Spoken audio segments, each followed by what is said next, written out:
నాయకత్వం ఉంగరం గుర్తుకే ఉంగరం గుర్తుకే గుర్తు గుర్తుంచుకో గుర్తు గుర్తుంచుకో జై తెలంగాణ ఉంగరం గుర్తుకే ఉంగరం గుర్తుకే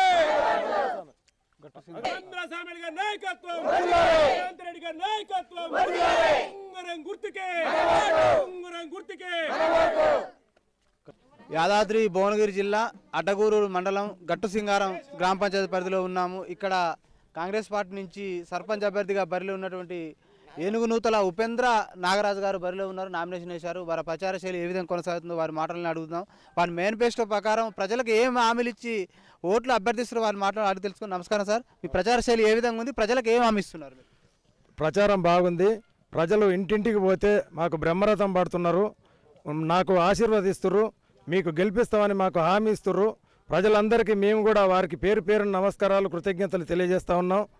మా గ్రామంలో ఉన్నటువంటి సమస్యలు ప్రతి గడప గడప తిరగడంతో మాకు అన్ని సమస్యలు మా దృష్టికి వచ్చినాయి.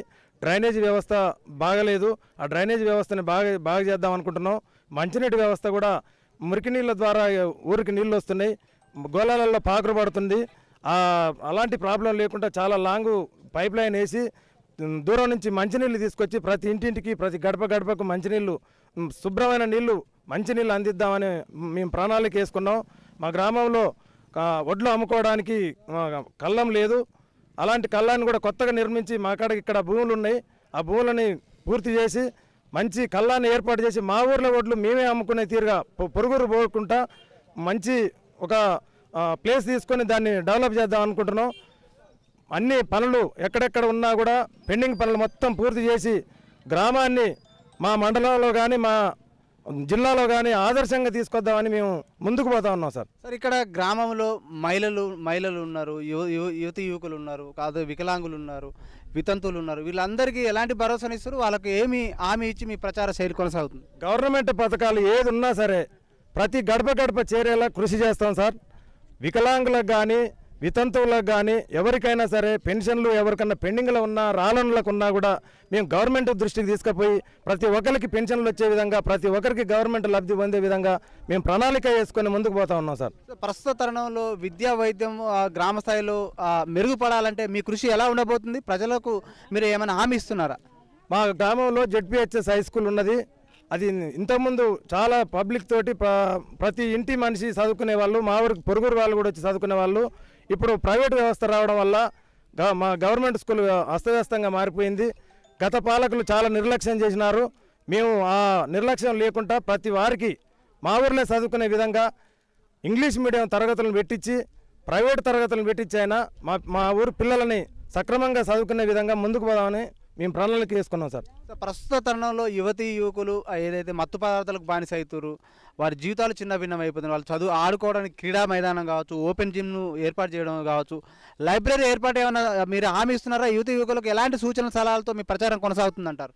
మా కాడ నిరుద్యోగ యువకులకు ఖచ్చితంగా చదువుకోవడానికి మా గ్రామ పంచాయతీలో లైబ్రరీని ఖచ్చితంగా స్టార్ట్ చేస్తాం. గతంలో కూడా మాకు మాజీ సర్పంచ్ మంగిలిపల్లి నరసే ఉన్న టైంలో మేము యువకులం అందరం కలిసి లైబ్రరీ స్టార్ట్ చేసుకున్నాం. అదేవిధంగా లైబ్రరీ స్టార్ట్ చేసి చదువుకునే పిల్లలకు అందరికీ మేము ఒక లైబ్రరీ స్టార్ట్ చేసి వారు ఉద్యోగరీత్యా కానీ ఇంకా ముందుకు పోవడానికి వారికి ఏ విధమైన సహకారం ఉంటుందో ఆ సహకారం ఖచ్చితంగా చేస్తాం సార్. ప్రధానంగా ఇక్కడ బెల్ట్ షాపుల సమస్య, తాగుడు బానిస ఎన్నో కుటుంబాలు ఆగమై మహిళలు వాళ్ళ కుటుంబం జీవనాధారం కోల్పోతున్నారు. వారికి మహిళలకు భరోసానిస్తూ ఒక మహిళా సర్పంచ్గా మీ సతీమణి గారు బరిలో ఉన్నారు. మహిళలకు ఏం భరోసానిస్తూ మీ ప్రచారం కొనసాగుతుందంటారు? మేము ఈ బెల్ట్ షాపుల వ్యవస్థ ఇవాళది కాదు, ఇది ఆల్రెడీ చాలా సంవత్సరాల నుంచి బెల్ట్ షాపుల వ్యవస్థ ప్రతి బజార్కున్నది.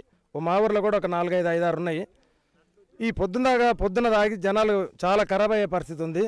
నైటు సాయంత్రం పూటనే అమ్మే విధంగా వారిని మేము ఖచ్చితంగా మాట్లాడతాం. ఆ బెల్ట్ షాపులతోటి మాట్లాడి పబ్లిక్ నష్టం జరగకుండా, ఆడవారైనా పెద్ద మనుషులైనా మగవాళ్ళ పిల్లలైనా చెడిపోకుండా, వారు ఆరోగ్యాన్ని చెడిపోకుండా సాయంత్రం పూటనే తాగడానికి వారికి మేము అందరితోటి మాట్లాడి ఆ బెల్ట్ షాపులతోటి మాట్లాడి సాయంత్రం పూటన అమ్మేటట్టు ప్రయత్నం చేస్తాం సార్. సార్ గ్రామ స్థాయిలో ఉన్న వనరులను సంరక్షించడానికి దాంతోపాటు గ్రీనరీని పెంపొందించి పర్యావరణాన్ని కాపాడడానికి ప్రజలకు మీరు ఏ హామీ ఇస్తున్నారా?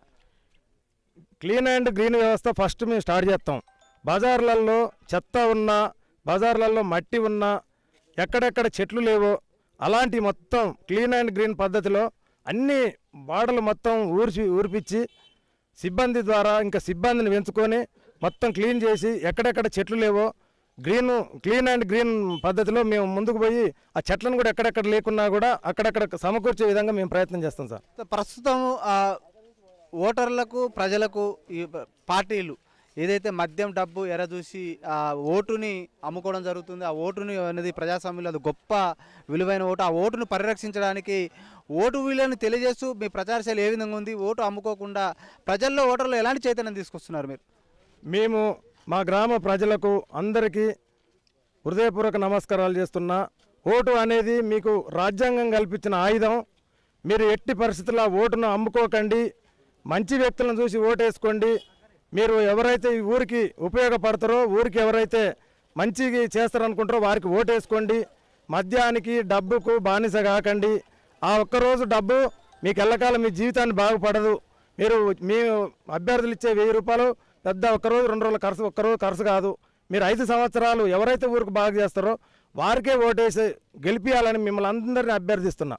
సార్ ఫైనల్గా సార్ ఏనుగునూతల ఉపేంద్ర నాగరాజు గారికి ఓటేయాలని మీ ఏదైతే గట్టుసింగారం గ్రామ ప్రజలు ఓటర్లు భావిస్తే మీరు ప్రజలకు ఓటర్లకు ఏం హామీ ఇస్తారో ఏం చెప్తారు మీరు?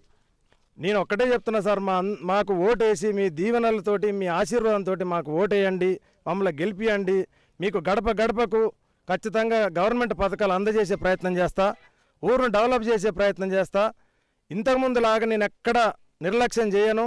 ప్రతి ఓటర్కు నేను అందరికీ దండం పెట్టి చెప్తున్నా, నాకు ఓటేయండి, నన్ను గెలిపియండి, మీ అందరికీ ముందుండి పనిచేస్తానని నేను కోరుకుంటున్నాను. గుర్తు ఏమొచ్చింది? పోలింగ్ డేట్ అన్నాడు, ఎన్నడూ ఓటేయాలి? 17వ తారీఖు నాడు 7 గంటల నుంచి పోలింగ్ స్టార్ట్ అవుతుంది, 1 గంట వరకు క్లోజ్ అవుతుంది. ప్రతి ఒక్కరూ పొద్దున 7 గంటల నుంచి 1 గంట వరకు అయిపోతుంది. కాబట్టి తొందరగా ముందుగా వచ్చి లైన్లో నిలబడి ఉంగరం గుర్తు మీద ఓటేసి మమ్మల్ని భారీ మెజార్టీతో గెలిపించాలని మేము కోరుకుంటున్నాం సార్. ఇక్కడ ఏదైతే కాంగ్రెస్ పార్టీ నుంచి సర్పంచ్ అభ్యర్థిగా బరిలో ఉంచాడు ఏనుగునూతల ఉపేంద్ర నాగరాజు గారు గతంలో కంటే గత అభ్యర్థుల కంటే భిన్నంగా ఈ గ్రామాన్ని ఆదర్శ గ్రామం వైపు పయనించడానికి నా వంతు ఛాయాశక్తులు కృషి చేస్తాను, ప్రజలకు నిత్యం అందుబాటులో ఉంటూ ప్రజాసేవకే నా జీవితం అని కూడా ఆయన అంటున్నారు. రేపు 17వ తారీఖు నాడు ఎవరి భవితం ఏందో తేలబోతుంది.